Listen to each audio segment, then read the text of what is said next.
В маленьком городке Ксанти на севере Греции людно, как на Невском проспекте 9 мая. Все таверны забиты, и невозможно найти место, чтобы присесть, а плотность людского потока превышает вместимость города и ширину его улиц. Все потому, что 28 октября греки празднуют один из своих самых важных праздников – День Охи.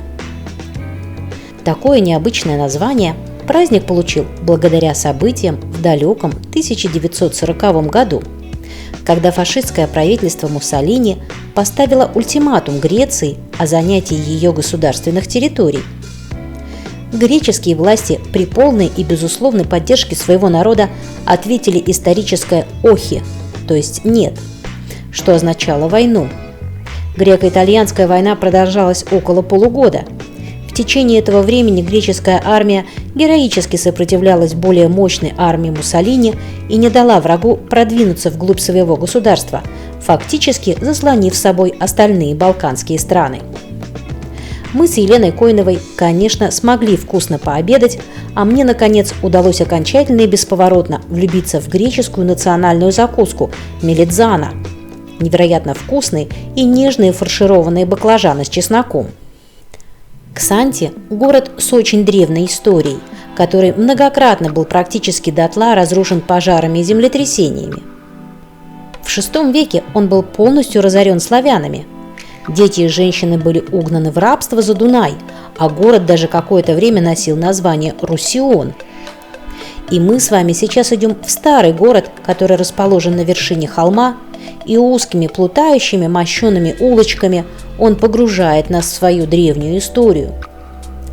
Чем-то Ксанти напоминает мне Грузию, ту, которую я еще не успела увидеть и узнать по-настоящему, но ту, которую уже заранее предчувствую по красочным фотооткрыткам.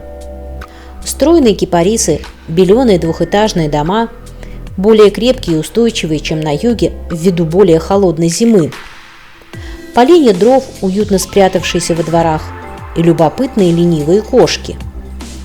Мечеть, о присутствии которой напоминает всего лишь одиноко торчащая башня его минарета и уютный чистый дворик, утопающий в цветах. Она практически мимикрировала под местный колорит и совсем не говорит нам об эпохе турецких завоеваний, которая сквозит так явно в истории Греции. Захватывающая дух панорама города напоминает нам о том, что мы не попали в прошлое, а всего лишь слегка прикоснулись к нему.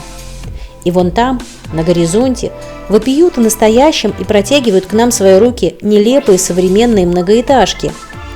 А здесь тишина.